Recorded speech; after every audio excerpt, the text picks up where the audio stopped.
Everybody. We are all here. Thank you for joining us on yet another snowy uh, New York day. Want to welcome the Legislative Task Force's meeting today with our state senator, Anna Kaplan. So I want to welcome Senator Kaplan. I also want to welcome her legislative aide, Rebecca Sheehan, who will be joining us as well, and thank everyone from Senator Kaplan's office, as well as the Legislative Task Force, for joining us today. And I want to especially thank everyone, because it is technically February break, and so our schools are closed, but due to the virtual world, we can still all meet. So thank you, and thank you for joining us. I just wanted to basically tell you our agenda for today and what we plan on going through.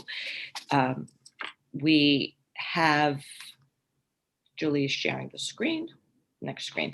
So welcome and introductions, which we kind of did already. We wanted to talk to you about what the initiatives of Port Washington, what Port Washington looks like, and which we know you know, because we've had many conversations with you in the past, and you've been very helpful to us in the past. But also just so as a reminder, and talk a little bit about the initiatives that we've done in 2021, and then talk to you a little bit about what we're looking ahead for. So again, I'm going to just recite some of the basic demographics, which I know you know, but for everyone's sake, Port Washington has approximately 5,300 students. We're a North Shore Gold Coast school district, which sometimes gets confused as being, looking one way. But in fact, Port Washington is a very diverse community. We have almost 19% of our population is in the ENL population. We have 16% of our population receives free and reduced lunch. And we have 16% of our population that's in special education. We have over 40 languages spoken in Port Washington, which really attests to the diversity. And as we've known, and as we've discussed in the past, you also know that that's one of the reasons people move to Port Washington, is for its diversity. So we welcome it, we embrace it, but we also want to make sure that we're not grouped into one specific looking population. So Julie, can you go through the digital divide letter, which I'm sure we've sent it to your office, and we're going to just tell you a little bit more about it. You should have received it, and I know that there's actually been discussion on it going further by the governor and his proposals for changes, but I'm going to ask Julie so I don't be the only person speaking. Julie? Yes, no problem. Yes, we did back in January, sent the digital divide letter from you and did receive a response back from your office. So thank you. And also I just want to let you know that at the conclusion of this, we will be sending you and your office the PowerPoint presentation, the digital divide letter, and the Port's Fair Share of Funding initiative documentation as well, and any other information that you may need to help you further. As you know, we were asking to help lessen the broadband requirements for those families that are economically challenged and need assistance with it. I do know that it's on the floor now, and the governor and everyone is looking at this new plan with the $15 subsidized or lower or reduced rates for broadband. One of the issues that did come up for us that we did not cover in our letter, because our letter was just asking to lessen that digital divide and the burden that providing the additional broadband and equipment provided for a school district. But one of the other issues that came up is during COVID, Spectrum did offer a reduced rate for families that couldn't pay for their Wi-Fi. The issue that we had as a district is that most of our families could not take advantage of that reduced rate because of the fact that they either did not have a social security number, or the residence that they were residing in was not a new customer and therefore was excluded from the small print. So in addition to lessening and providing some sort of financial security or financial incentives to help lessen that divide, just to look forward to make sure that some of those parameters are taken off as we move forward and offer a more, reduced rate or subsidized rate moving forward. So that was the digital divide letter. Emily, you want to do the Port's Fair Share? Yes. So we in very much in line with what we did back in 2017 and 2018, we put together a campaign to alert our community as to the funding that we received from the state, what the challenges we had this year with regards to COVID, and the spending that we had to do that was above and beyond our regular um, budget. So we wanted to make sure that our community understood. And we, again, thought that we would give you ammunition, and we did have this meeting last week, by the way, with the assemblyman woman. So we wanted to give both of you the ammunition as to Port Washington speaking and asking for more funding. So we did another campaign. We did receive about 2,500 signatures. We will send that to you as well. I know that in the past, it's been helpful for you to have some ammunition about who Port Washington is. So it's basically a letter that discusses, and a campaign that discusses who we are, what we've done, and how, we would need more funding, which I'm sure you've heard before. I mean, you're only hearing that from us, right? Just be honest. Unfortunately not, but I'm always happy to hear from you, though. Okay. I just want to also add, in that letter, it does outline it, but just so you have it as a reference, this year our projected COVID expenses run about $2.7 million in excess of our projected budget, or of our scheduled budget. Right. Okay. So Julie, before we I just want to see if anybody else on the task force had anything else to add with what we've talked about so far before we move on to 2021 planning and budget. I don't know. I didn't want to hog all the time and just be the only person on screen, which I do look good today. So it's okay. Emily, it's Rebecca. Can I just ask a quick question for the senator? So when you get us the petition with everybody's name on it, you'll have all of this detail in the preamble. That's part of that'll come with it. Because one of the things I just wanted to get a bit more detail is in that projected $2.7 million in excess, if it's lined out as to exactly what those related COVID costs are. Yes, yes. It's very, yes. Yes to all of that. You will also get, after we finish this discussion, you'll get a recap of our meeting. You'll also get this presentation that we're sharing. So just but the letter is very detailed, and it will have all the information you need. Yes. Thank you. Okay.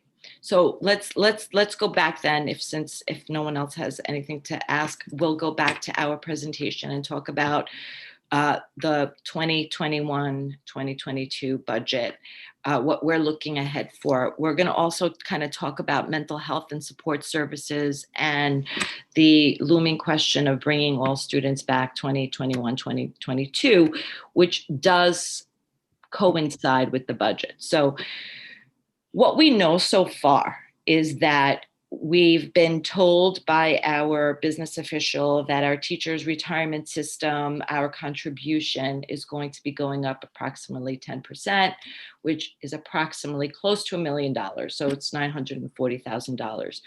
We've been told that the employee retirement system is also going to be increasing about 16%, equating to about $675,000. We will have health insurance increases, almost another $1 million.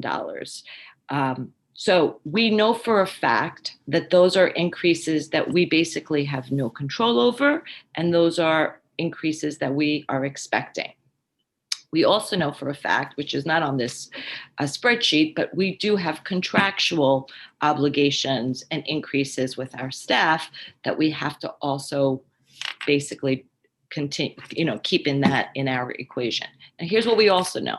The New York State levy limit before any of the exclusions that we've been given this year is 1.23%. That equates to about $2 million.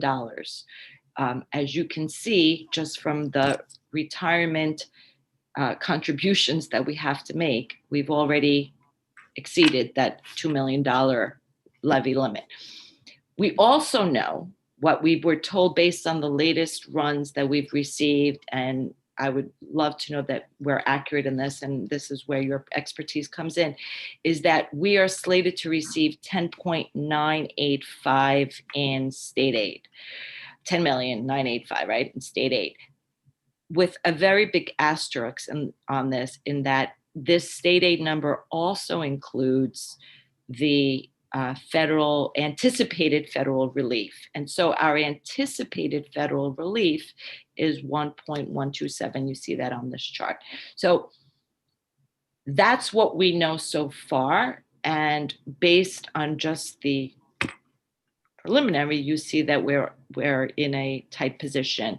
Now, I know you know this, and I know that we're not the only ones in a tight position. So I just wanted to give you the straight numbers. I wanted to also give Abby an opportunity, because Abby's doing some learning on the budget and the budget process. And before we get into some detailed numbers, I don't know, Abby, do you have any questions, or do you want to add anything? You're muted, so you have to unmute yourself. There you go. Hi. We have a couple of questions. Senator Kaplan, what determines how much money the district gets? So first of all, Abby, I want to thank you for getting on this Zoom and participating and really being curious about how your school gets funded and who's responsible for funding. And I have to say, a lot of this does come down to your parents, because a lot of the school funding comes from the real property taxes that your parents pay. But we also fund schools partially from New York State budget, which there is a foundation aid formula that they've actually put together more than 10 years ago, before I was a senator. And sometimes that foundation aid helps a school a great deal. Sometimes it doesn't, but there's also different pockets that we try to help the schools if they're building a building, if they're doing capital improvements, meaning if they need to change the roof or fix it. That sort of funding also has a different pocket of money that comes to the school. Can I just also add for Abby? Abby, what Senator Kaplan said is correct, in that in Port Washington, most of the funding does depend on our taxpayers.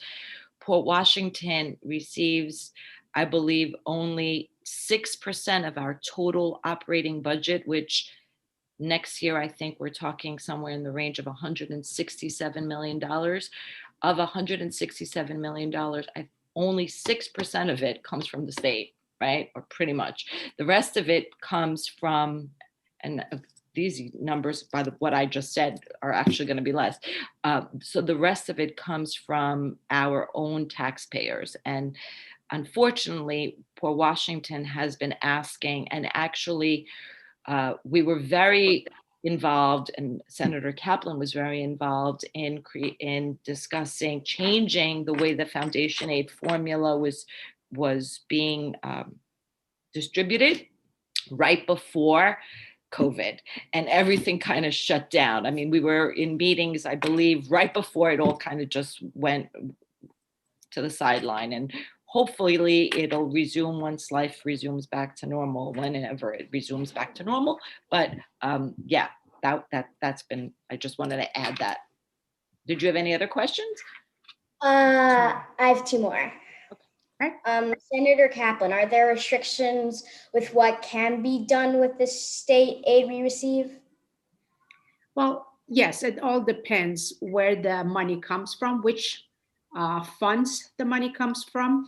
There is different programming, foundation aid. There is also money for transportation, meaning the buses that take you and your friends back from home to school. So there are different pockets of money that comes through, and how it can be used. Each of them have their own limitations. And Abby, this is a good segue. So if you hold off for a second, because if you see right now, we have a chart up on the screen that says revenue summary, right? So remember we were discussing foundation aid, right? And foundation aid is the first line if you see on that screen, and it says that we are slated to receive 5.399 million. I like to round up, but in this case, I'm going to round down. $5.3 million in foundation aid, which is exactly what the number, Senator Kaplan, that we received last year was. So in our 2021 budget, the 21-22 budget, sorry, I keep 21-22 budget, we are slated to receive the same amount of foundation aid as we did last year. Abby, for your information, foundation aid is the only unrestricted aid that the school district receives, which means foundation aid is what we use to put into programming.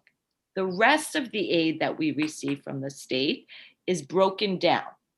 And as you can see, is broken down: transportation aid, building aid, textbook aid, computer software, library. But all of this is all broken out to what we call Emily, Services aid. thank you. Emily, the also the reimbursements are based upon the prior year's spending. Thank you. So as I was and- looking for the word reimbursement. Thank you. right, yeah, they're reimbursements. In other words, we spent X number of dollars on transportation, so we get back X number of dollars in transportation. What the governor is proposing to do is to take all of those many of those reimbursement lines, as you can see in the last column, and roll them all into one category, which then is a category that becomes discretionary and is not based upon reimbursements. So as our costs go up, those reimbursements will not go up, and we will have further stress on our budget. Right, and that is a concern of ours, and that is point number one that we would like to make to you as a request, is that putting everything into services aid category will, whereas in the past was reimbursable based on actual spending, we're afraid that putting everything into services aid next year will not put us in that, will put us in a different predicament.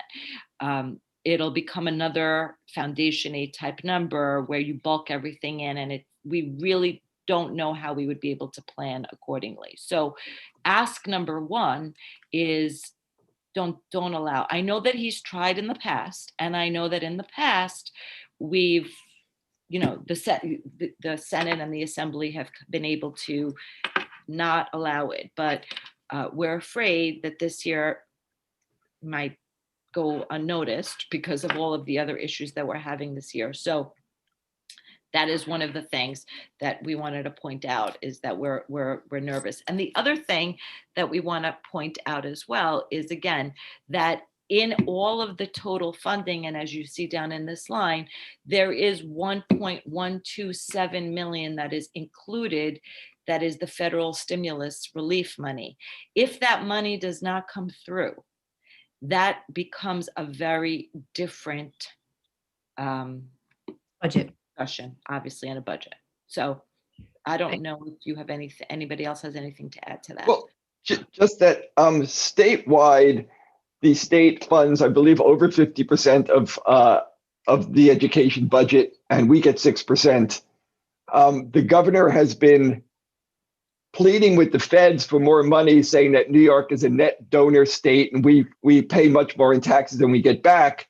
Well, Long Island is a net donor region, which a fact that has been brought up to the governor but hasn't sunk in that we have 17% of the students and we only get 12% of the aid, and that does not take into consideration that our costs here are higher.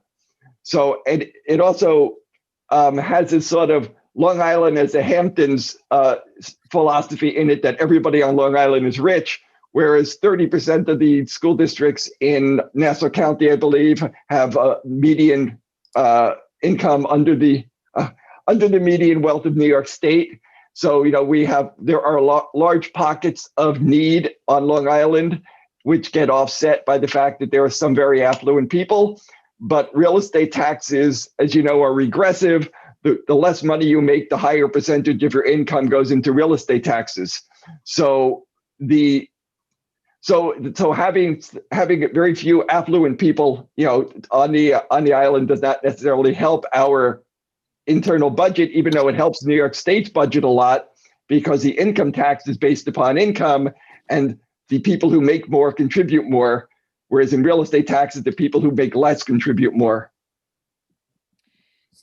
So, and, Go go ahead. ahead. You want to say something? I don't know. I don't, go ahead. No, once you finish, then I can go into detail. So the other thing that we also want to point out is that right now, the way we're looking at these budget numbers and in our planning numbers, there has been no direction from the state as to how we are actually opening our schools in September. So what we've done preliminary is look at our budget or compare our operations to September 2019 and saying that September 2021 will look the same. That is probably not true. But we also know that we didn't receive the September 2020 guidance until mid-July, and it kind of left school districts in a weird position, spending $2.7 million plus in spending that we needed to do to open up our schools. So we're asking that we don't wait. We're asking that if the governor is able to say today that, by mid-March, we're going to be opening up, amusement parks and outdoor parks in April, and that we are going to allow our summer camps to open, we're asking that we make a determination sooner than later to allow school districts to properly plan for what September 2021 is going to look like. Because, we're guessing, and there's a lot of guesswork and a lot of ifs. And I think, it's important that all our communities know what what's at stake. How do we open? So that's another ask that we have as well. Emily, I hate to interject. I just want to be mindful of time because I know Senator has about 5 minutes left, and I know Abby had one more question. First of all, I want to thank Abby for getting on. Abby, so good to see you coming out and advocating for your school. Your parents must be so proud. Second of all, I know it's been very difficult time. It's been difficult for everyone. These times, everything is fluid, and we're trying to do the best we can as we move on. But I do understand that we need to make some decisions and at least have some basis to work with. I am really optimistic. I do see the light at the end of the tunnel. The Biden administration did express that they've secured 600 more million vaccines. And hopefully every week we will be getting a little more and get more people vaccinated so that we can go back to semi-normal times. And we're all optimistic that everyone who wants to get vaccinated will be vaccinated by the end of July. Again, those are all just based on the information that we have right now. Things do change, but hopefully we can get 70-80% of people vaccinated, and we can sort of start picking ourselves up and start moving in the right direction. And if that's the case, then schools should be able to open up safely starting September. But again, I do understand you want more directions and you want more specific information so that you can plan accordingly. With regard to foundation aid, and I will definitely make sure that I advocate for that and bring it in the conference so that we do our best to give the information that all of the school districts need moving forward. With regard to foundation aid and other expenses all being lumped in, that was a very big fight we had last year. That is something that we continuously fighting. It has been brought up in the conference, and we are working. We have a great chairwoman, Senator Shelley Mayers, who really advocates and understands the importance of not really putting all of that into foundation aid and have it break down, because every school is different, and we want to make sure that they get reimbursed for the expenses that they are expending. So we will certainly do that, and we will push very hard that does not become just one total number and let it for the schools decide how to go ahead and divide that up. And I'm hoping that we will be successful. What you have seen is the governor's budget. Right now, we are doing our own hearings and our own meetings and our own conference to come up with our one house budget, and Assembly is coming out with their own one house. And that's when all the three branches, Assembly, Senate, and the executive, meet and come up and sort of meet somewhere in the middle and try to work with what they have. I can't promise to you what you will be getting in terms of the numbers, but you can rest assured that I will always fight for you to get the most money possible. I was very successful my first year in 2019 to, the state as a whole got 3.6% increase in their foundation aid. I was able to bring 8.6% increase in my district. But I want to say that, and we were fortunate for that. Fort was a big beneficiary. It was in excess of 20%. So I will certainly do my best again to do what we can. Last year, because of where we were $15 billion in hole. We just left it flat, and I understand again it has brought a lot of problems for a lot of schools. We are doing our best to make sure that our schools are funded. I'm optimistic based on what I have seen and what I've heard and what I've been told, and also by our federal representatives, that New York is going to get a big package. Not only state is going to get some help with their budget, because we're $15 billion, not million, billion in hole this year too. We're going to get some relief from the federal government to the state and local municipalities. But aside from that, we've also been promised that there will be funds available for public schools that will be separate from that state and local help. So again, we are advocating, we understand the importance of our public schools and that they are really hurting right now, and that not only they weren't funded enough, but they also had extra expense in terms of COVID. And that has been really the situation for us in the budget. Every institution that we work with has had the same problem. But again, I can't stress enough that I'm optimistic we're going to get vaccination in control and more people are going to get vaccinated.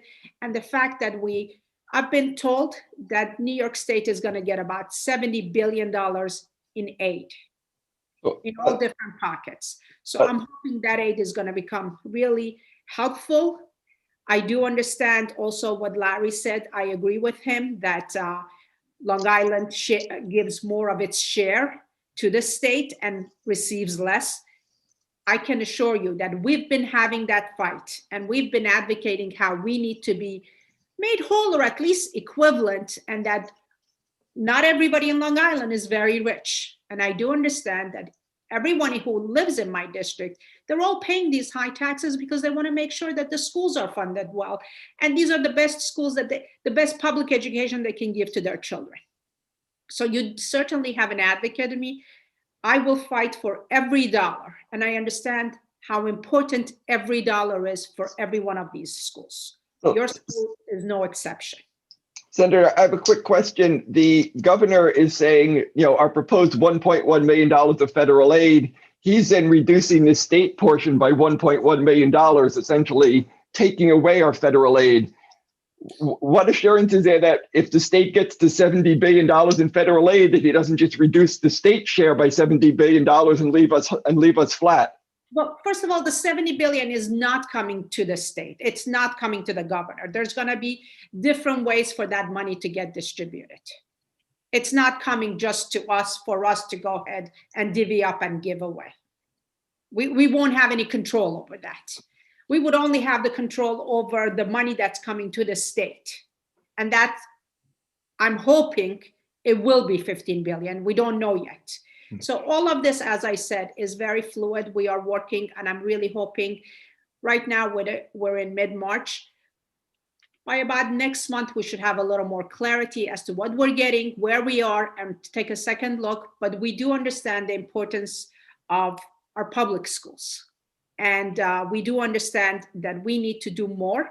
We're having also further conversations in the conference as to what we need to do in terms of revenue raisers if we have to come up with more money. And it's not just for this year, it's really taking a look overall.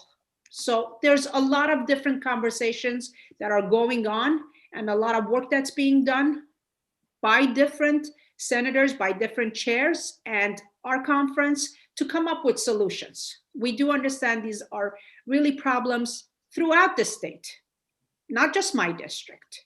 So every senator, just like myself, is advocating for more funding for our public schools.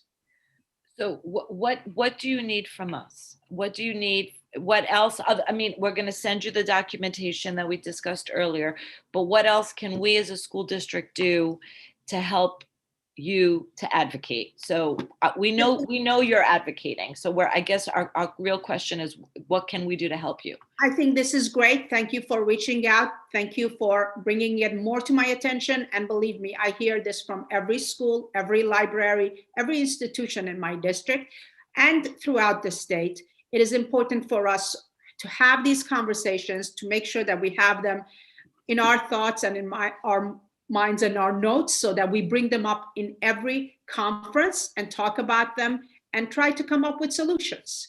So this presentation is very helpful. Please provide that to me, and I will make sure that I will share it with the right people in the conference, in my conference, and also with the governor's office. Okay. And in light of the fact that you have to go, we don't have to keep you much longer. I don't know if Rebecca and needs to go as well, but you know, the other thing that we wanted to discuss, and we can send this in a follow-up, obviously in an email, is our the mental health initiatives that we, again, one of our goals as a school board was to make sure that we provided mental health services to our students and our staff in light of especially the COVID world that we lived in. I know that it's also an initiative that NYSBA is taking on, and I know that there's been discussion on, you know, your level as well with the governor and so about mental health initiatives. So we just want to just express that we're all on the same page, except that it costs money. Right?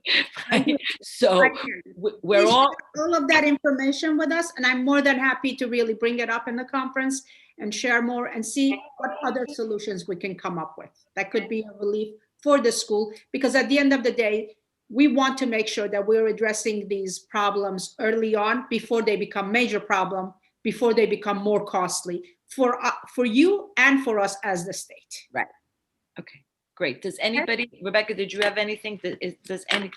No. No, that's great. I just was going to say, I do have to go with the senator because we have another meeting coming up. Imagine. Okay, so I'm just going to ask you guys, if you guys need to go is okay. I'm going to ask if the committee just stays on. Abby, I know you had some more questions, but we as a board can help answer some of your questions if you want to stay on, and we can respect the senator's time. I just want you to know, when you said you have to go by 11:30, and I should start on a tight meeting, I thought we were starting our meeting at 10, just letting you know. That's why I was like. Thank you, everybody. And thank you, Abby. Thank you. Feel free to call me up at the office. And if you have more questions, we're more than happy to either email you or call you and give you those answers. Okay? Thank you so much, Senator. We Thank really you. appreciate it. Thank you. Stay safe, everybody. Stay safe. You too. Thank you. Abby, thank you for joining us. So we're here. If you have questions, we'll be more than happy. And then after Abby asks her questions, I'm just going to ask also for the committee for us to discuss some of our next steps as a legislative task force, and next meeting date, so forth. So Abby, go. You're on. Thank you. Why is it important that the school budget passes, and what happens if it doesn't? Who wants to take that on? Larry, I'm going to give that to you. I'll take. It's important that the school budget passes because that's what pays 80% of our budget goes to staffing. So that is how we get the teachers, how we get the custodians, how we get the aides in the classroom. So if the budget doesn't, under the new law, if the budget doesn't pass, we do have an opportunity to put it up a second time, But if it doesn't pass the second time, our budget remains flat. And as you saw, I mean, basically it means that our taxes are exactly what our budget is exactly what it was this year for next year. So, and as you saw in the earlier slide, we have a lot of mandated expenses that have to go up. So basically what it means is the budget fails, we have to let staff go. And the way the law works is we have to let our least expensive staff go first, which actually raises our overall costs for staffing. And do you understand what mandates are? Larry, you might want to just clarify. A mandate is something that the school district has to do by law. We have to provide special education services. We have to provide certain things, right? So we can never, even if the school budget doesn't pass, we cannot cut funding for those mandates or those programs. Does that make sense? Right. We also have contractual obligations. We have to pay our staff what the contract says, which is why the only alternative we would have as a practical matter is reducing staff, which means classrooms would get class sizes would get larger. There would be less specials. It would be all of those things that aren't mandated, which are what makes our school so unique and so special. Deb, what did you want to I add? just wanted to add that teachers get paid based on the contract that they have with the school district. And so every year, there's usually an increase in how much they get paid. And so the district knows that it's like putting money into a piggy bank. The district knows it needs to put aside a certain amount of money to be able to pay those teachers according to their contract. So just as in most years, things tend to cost more money as time goes on, whether there's inflation or for whatever reason. And so that's kind of the way you could look at a teacher's contract, is you can kind of expect them to be paid more as time goes on. And so the budget increases just automatically because of the money that the district has agreed to pay the teachers according to the contract, according to their agreement. And so we know we're obligated to do that. And so that means that each year the community has to vote on the budget and agree to put that money, to have that money available for the teachers. And if the community doesn't agree, then all of a sudden we don't have the money in the piggy bank to pay the people the way we thought we were going to be able to. And so the way now we're left with only a certain amount of money in the piggy bank. So we have to figure out how are we going to have the money? How are we going to use this very finite amount of money in our piggy bank? We can't buy the same amount of lollipops or whatever it was that we were able to buy last year. So you end up buying fewer lollipops. And in this instance, what Larry was saying was that means usually staff. Usually you buy fewer lollipops because you have less money if the budget doesn't pass. I think you got that right, Eb. Did you have any other questions? A few more. The district had to spend a lot of money on remote learning, health, and safety this year. Where did the money come from and how will that impact next year? Who's going to answer? Who would like to answer that? Julie, go ahead. I could answer it. So I think you heard when we were talking to Senator Kaplan, we said that this year we spent almost $2.7 million on COVID expenses. So we had to bring in, I think you're a daily, those plastic shields on the desk. We had masks, we had sinks, we had a whole bunch of unanticipated expenses that we didn't plan for. And last year, the Board of Education thought that they were planning for all of those expenses by putting in some extra money, right? They said that we would put in $500,000 towards pandemic spending, but unfortunately, $500,000 is a lot less than 2.7 million, right? So the question becomes, I believe, by the way, the 2.7 million is in excess of the 500,000, correct? So if you, I believe it is also. more than that, right? Yes, thank you. So so the way that a school district budget also works is that we have to wait until we have the expense before we can pay the expense. Does that make sense? So we don't pay for something before we receive it. So right now we have a projected, we are anticipating that it will cost about $2.7 outside of what we budgeted. So in that case, if we do have to pay that $2.7 million, we will have to most likely go into reserves or be creative and look and see where we've had other savings from other line items within our budget. So that's something that you'll be hearing about if you pay attention to the budget and how we're handling that situation. But before we go into reserves, we have to take a vote. It's not something that we can just do. And reserves are like a savings account. Okay? Does that help? The other thing, Abby, I don't know if this is your question, but as you heard, I mean, you may want to know, and this is actually for the entire committee.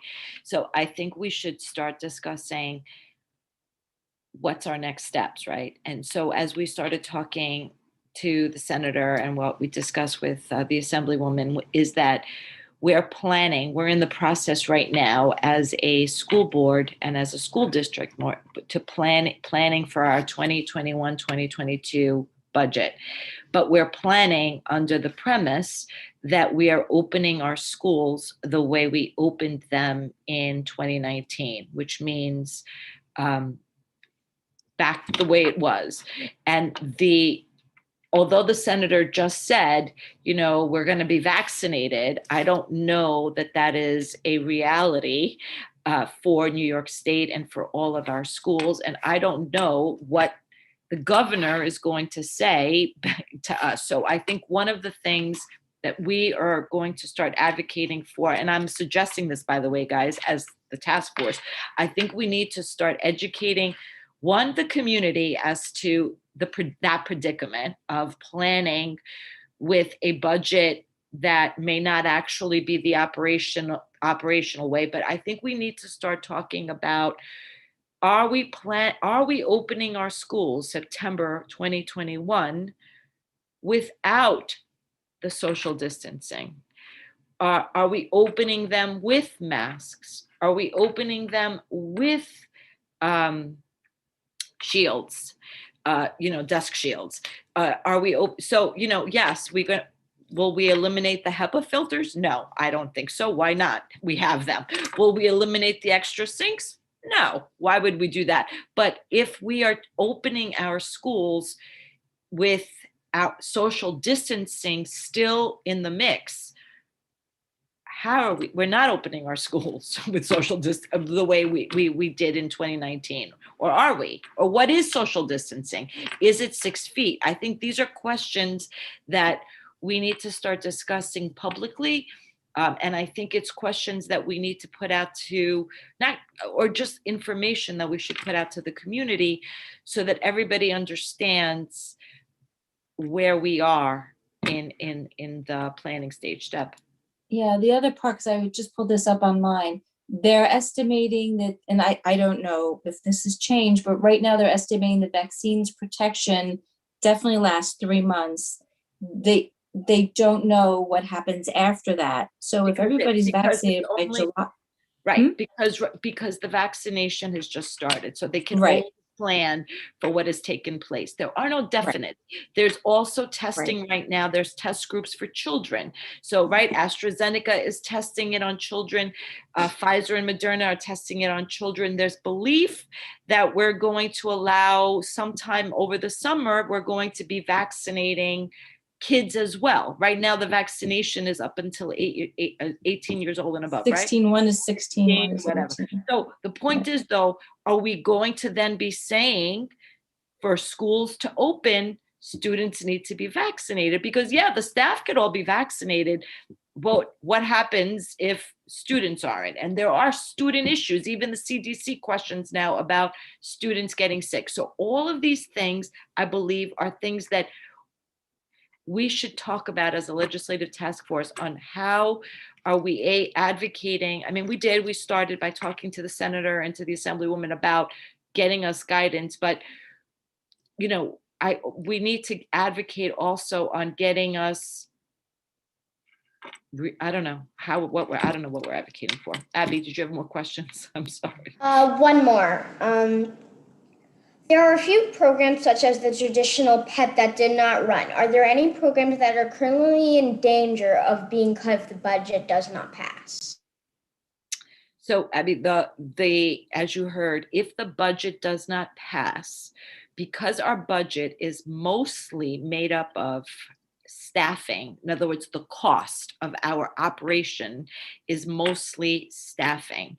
If we cannot pass a budget, what usually goes are things that we call unfunded mandates. What does that mean? So the state tells every school district that they must fund certain You don't mean unfunded mandates, you mean non-mandated programs. Right. non-mandated, sorry, thank That's you. okay. Thank you, yes. Yeah. Non-mandated programs. So the state mandates certain programs. The state mandates that we do certain type of just leave it generic. State mandates certain programs. There are other programs that the state does not mandate, leaves it to the discretion of individual school districts. In Port Washington, one of the non-mandated programs that we have is PEP, as you gave an example. So another program would be sports. Now, interesting, sports are not mandated. The other clubs, after school clubs, those are not mandated. Kindergarten. Kindergarten, by the way, is Not not mandated. mandated by the state. I see Maris putting her face. Yes, kindergarten is not mandated. And as a matter of fact, at some point in the school district, there was a discussion when we were having budgetary issues that we were going to eliminate full day kindergarten. We were going to make it half day.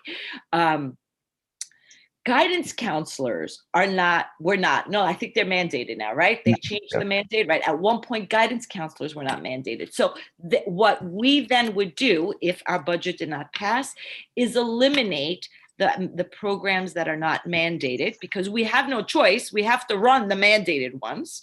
And then from there, we would see, what the funding, what it would be. So the short answer is yes. If the budget doesn't pass, PEP is at risk.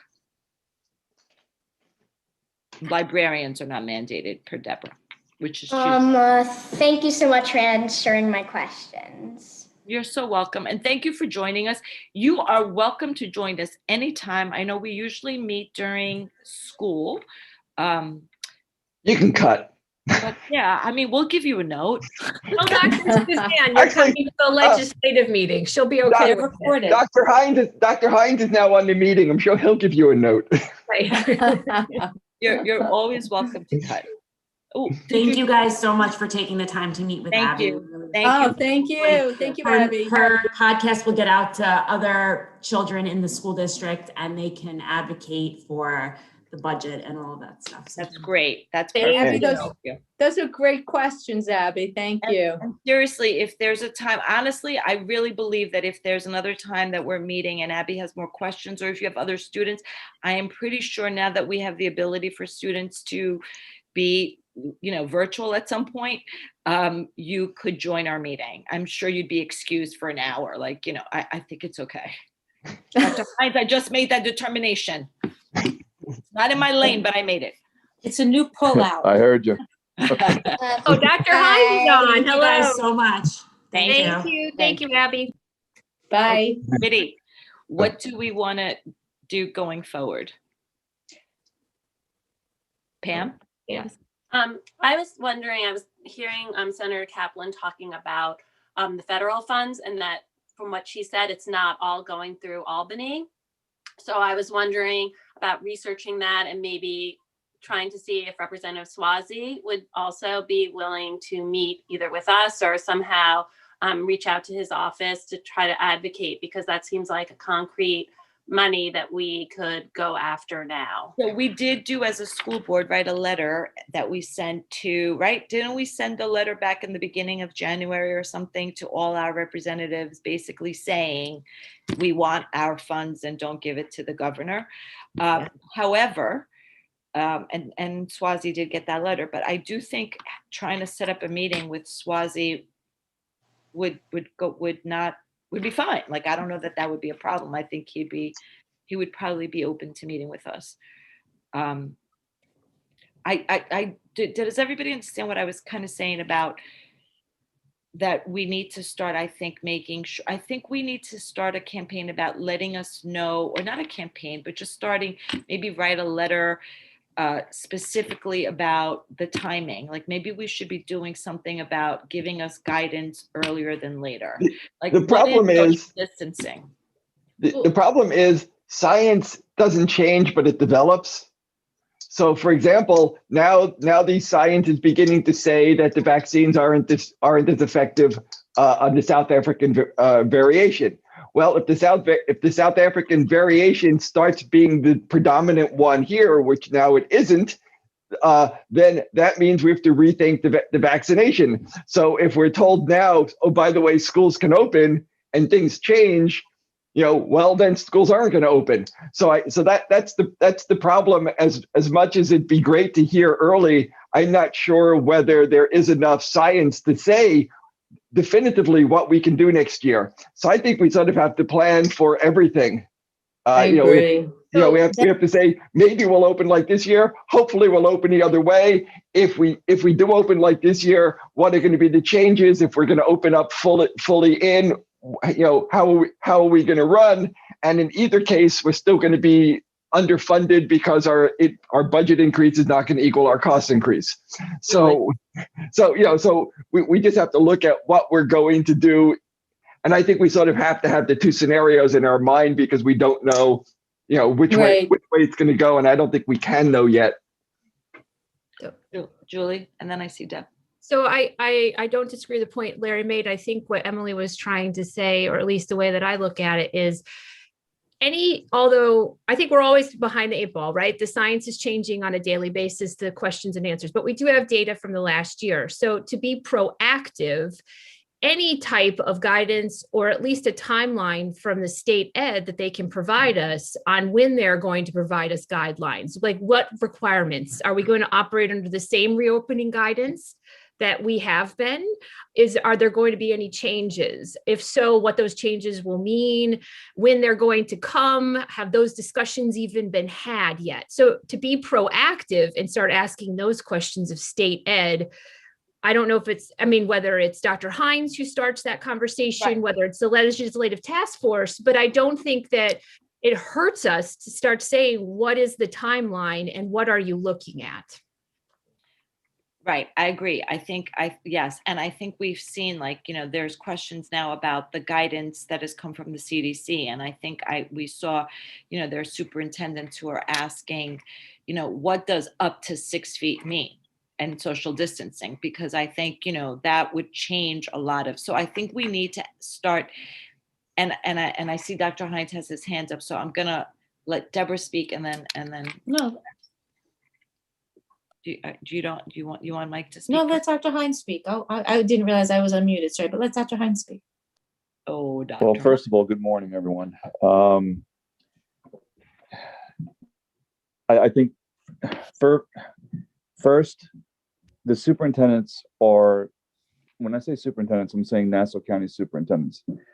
We're still in disbelief that the latest SED letter that came out just a few days ago regarding high-risk sports, right? So I think Julie mentioned that, trying to get ahead of the 8 ball. I don't even think there's even a pool table, to be honest with you. The problem is this happens literally at the last second. It's thrown at the school district's, feet, and then we have to respond accordingly. Even Suffolk County and Nassau County have discrepancies as far as how to interpret that one memo.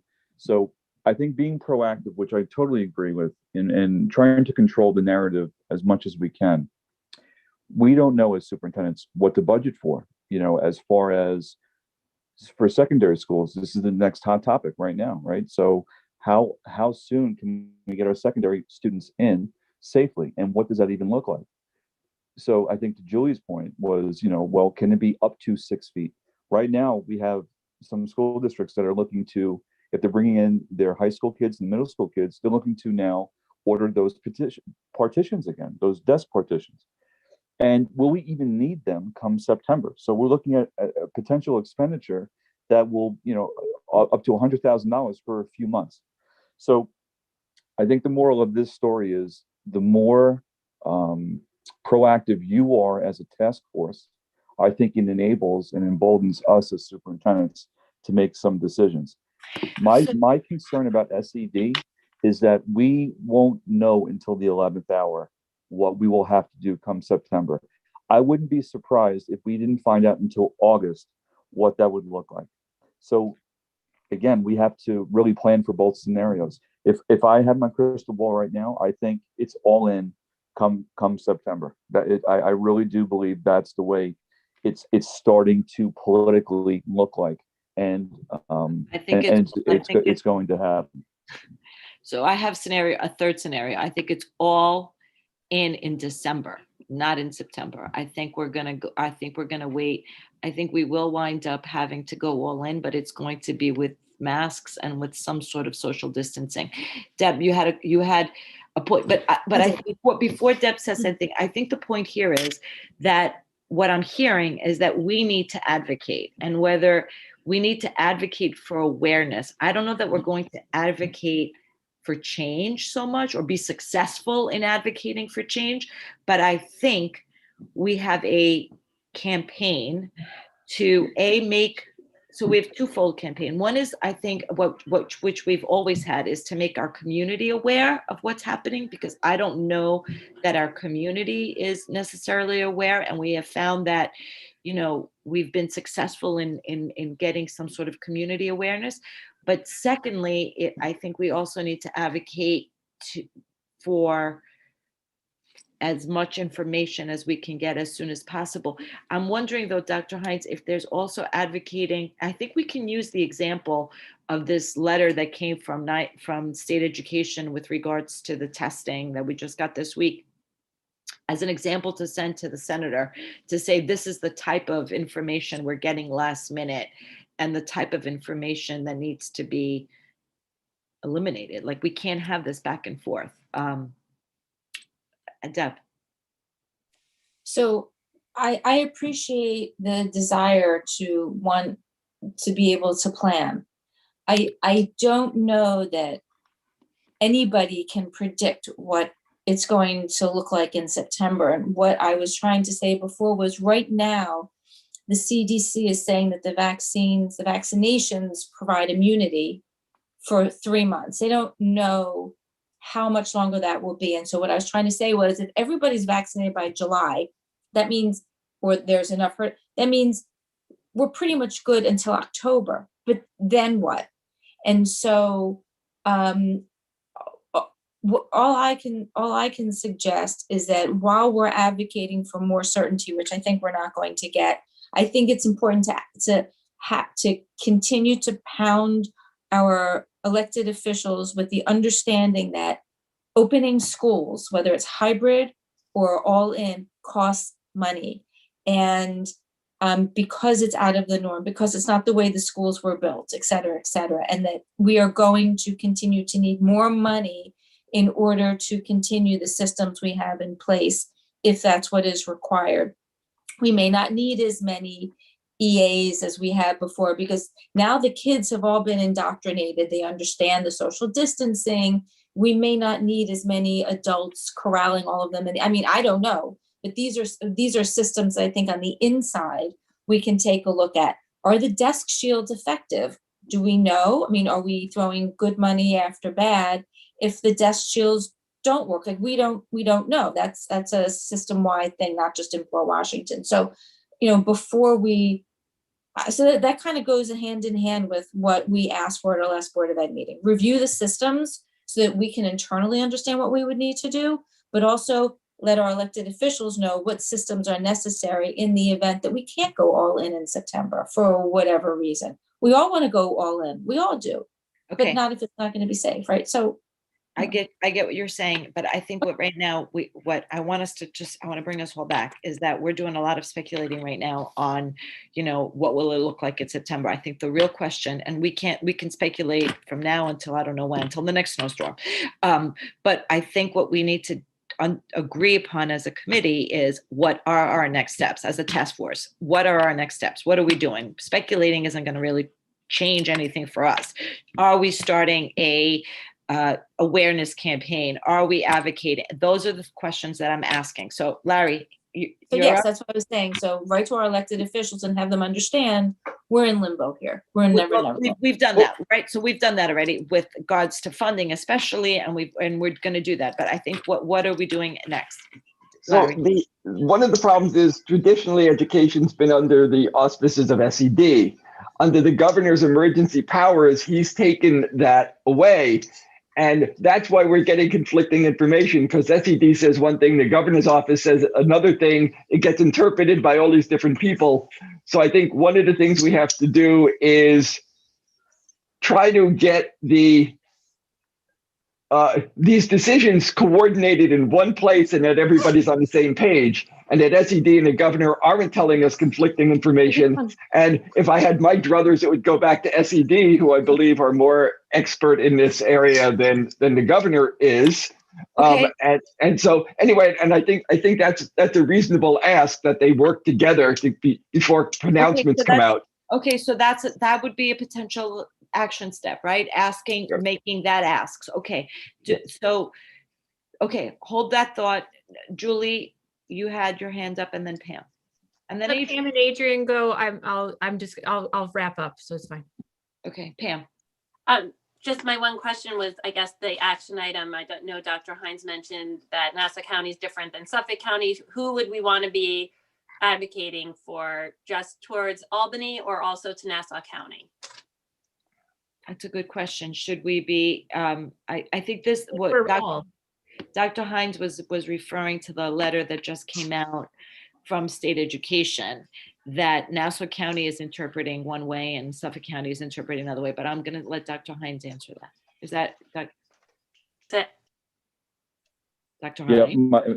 Yeah, my apologies if I'm coming in spotty, because Emily, I'm hearing like every second word, but I think I get the gist. Right now, Tony McDonald, who is the Nassau County Superintendent Association president, we were just on a chat before. We're working on something right now for early next week. So I could circle back to this task force and let you know what next steps could take place. But right now, we are all leaning on Tony McDonald to, get our ducks in a row. And then once I have more information, I can circle back to you. Dr. Hines, are you referring to the letter only, or just in general on this whole conversation? The letter itself, not in general right now. Thank you. Okay, so that's a separate discussion. So I think the other question, what we're talking about also is in the general, what Larry was bringing out was that in general, we have the governor and we have state education, and the governor right now has kind of usurped state education. And what I heard Larry say is that perhaps the ask should be that the governor allow state education to start making the decisions again. Or at least coordinate before pronouncements come out, so that both of them don't tell us conflicting things. I think the governor's going to experience some pushback lately. So let's see. I do too. Adrian, you had your hands up. Yeah, I think going back to Emily, your comment about an informational campaign, I think it's really important, especially as we're leading up, as every day we're leading up since September, to making sure that we can pass a budget and that everybody knows about the budget and inform them about different things. This could be just the first step. I think it's important to know, for everyone to know what we're planning on doing and all these challenges that we're facing, and this could just be a lead-in. So that's an awesome idea. Yay, Emily. Okay. So as the person writing down the next steps, oh, good. I just want to clear. Can we come together on what that is? Thank you. So that we had a question about, one of our action steps was about inviting Swazi to come to a meeting to have some of these conversations with him. It's the first step. The second step we have is to write a letter or include in a letter this coordination of decisions between the SED and the governor, or have the SED really have the ultimate and final say.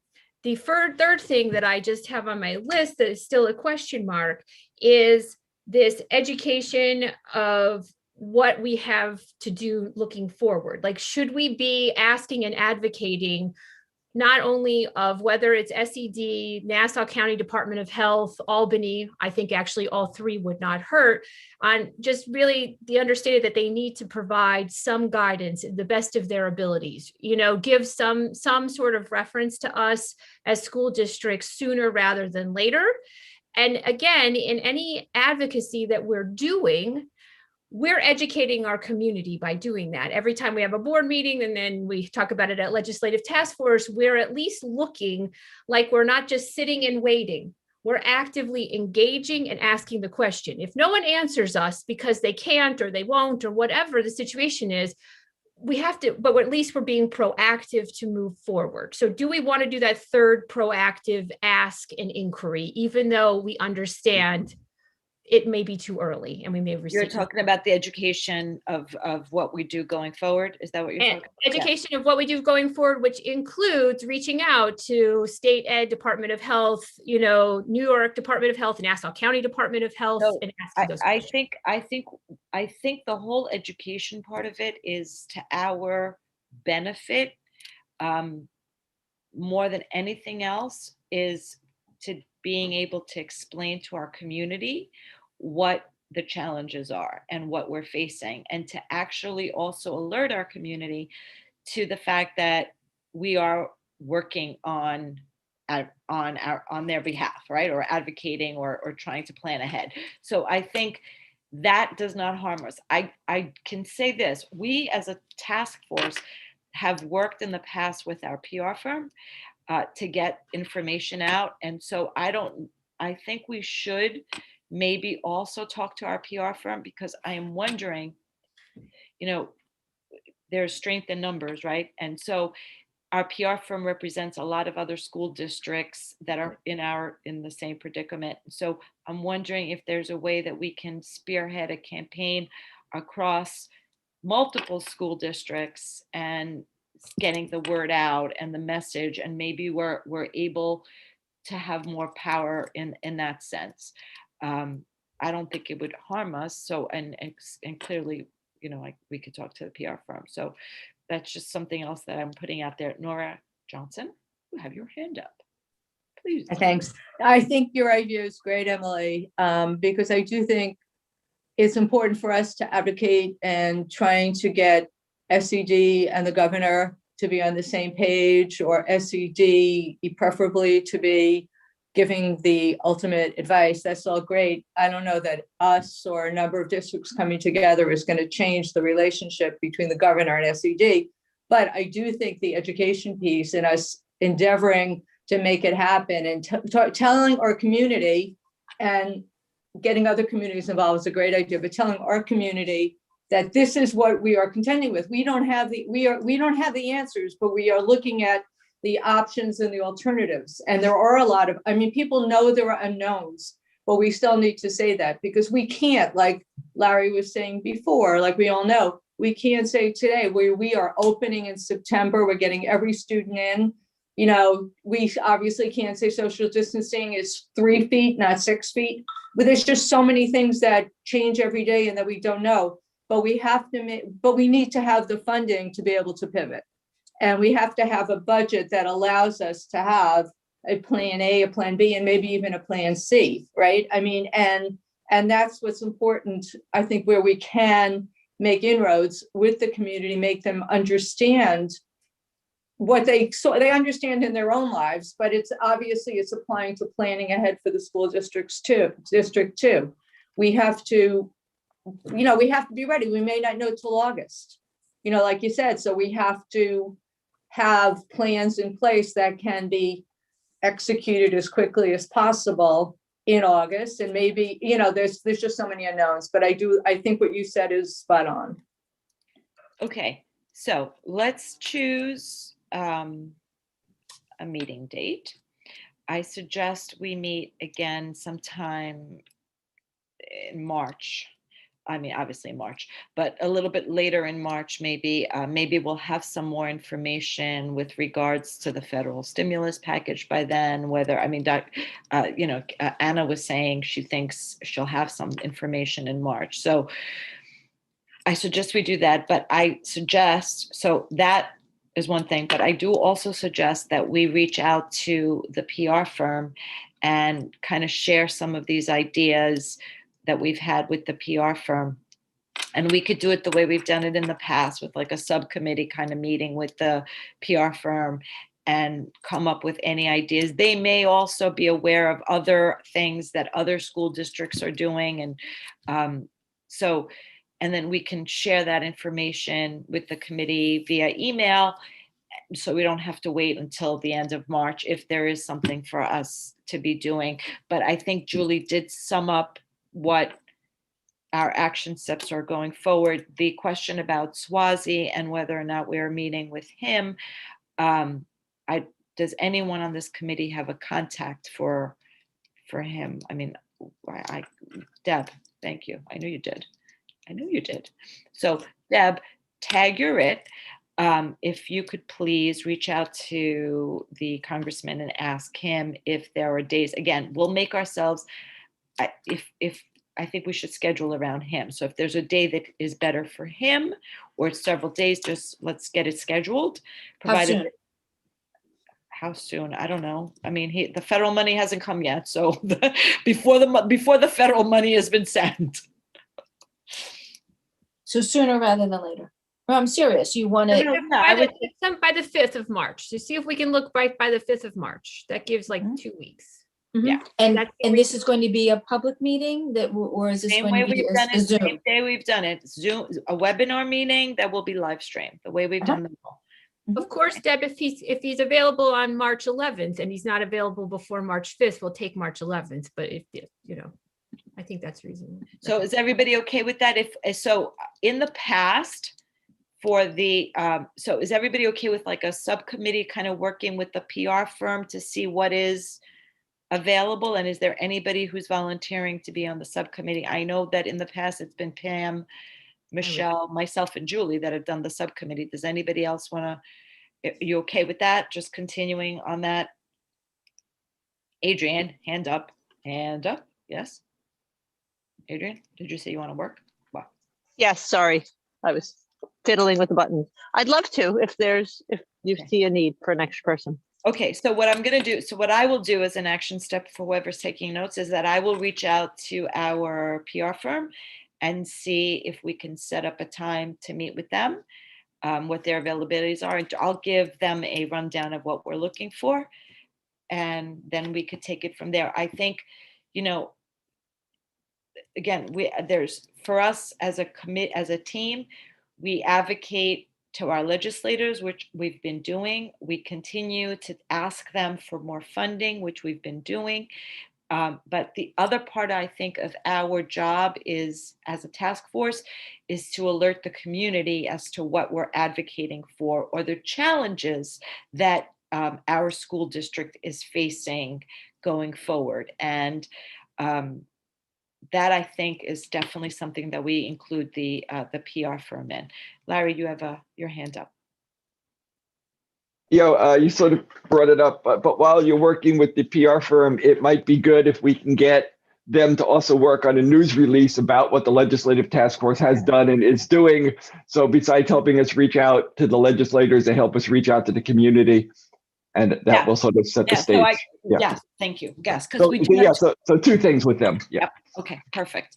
So anybody else, any questions? It's 12:16, although I thought we were going to be done by 12:30 because I thought it was 11:30 when I spoke. When Anna said I have got to go at 11:30, I thought, well, yeah, what are you talking about? But I was remembering our 10 o'clock meeting last week. So I thought, oh yeah, we'll be done in an hour and a half. I didn't realize it was a half hour. Sorry, guys. I would have told her no. Anything else? So Emily, I know Deb is looking to do the meeting with Swazi, but do we want to put a legislative task force meeting just in general on the calendar if that can happen, or even if it does or whatever? So you were talking about March? Yes. So I'm saying going later in the month. So I'm saying maybe we do, March 24th or 25th. School break. Oh, that's right before school break. Right before, yeah. The 25th, the 26th is right before school break. So we, I don't see any other meetings. I'm looking at the school calendar. There's like outreach. I don't know. But I'm thinking something around that time so that by then, theoretically, we will have had our meeting with with the congressman. We would have more information regarding maybe state aid numbers and more budget numbers. We would have theoretically done or been in the process of working on a campaign. I'm not saying that meeting is when we're going to get out our campaign. It may be, but we're going to be working along the way just to have an opportunity, just to all of us kind of get together and reassess. That's what I'm thinking.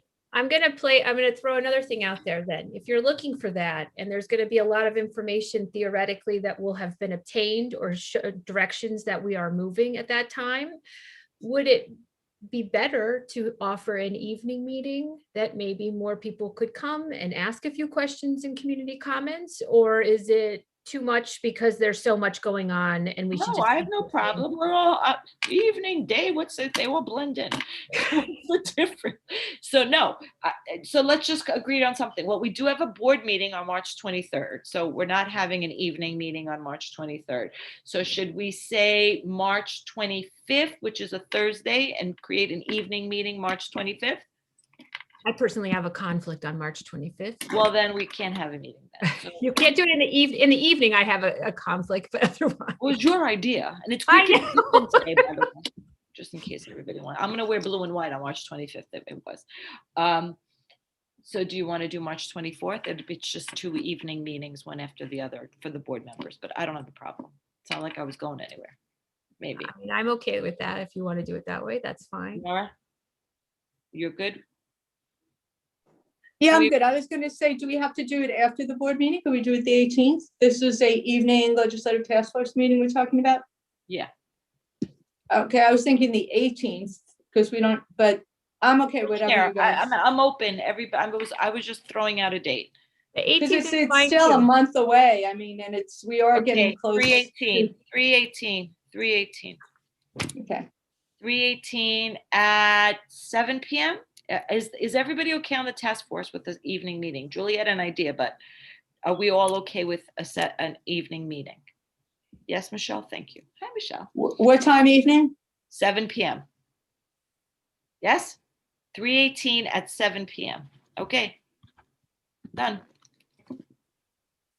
I guess I won't go to Florida then. You can go on the What? night. I'm going to Florida. I don't care. They have Wi-Fi in Florida. They do. I'll dial in from the beach. Okay, everybody. Thank you for joining. Stay safe. Dr. Hines, drive carefully. Thank you. Will do. Yes, thanks for joining. Thank you. Yes. Okay. Thank you. Thanks, everybody. See you next month, but we'll be in communication via email. Okay. We'll see each other before then, I'm sure. Lots of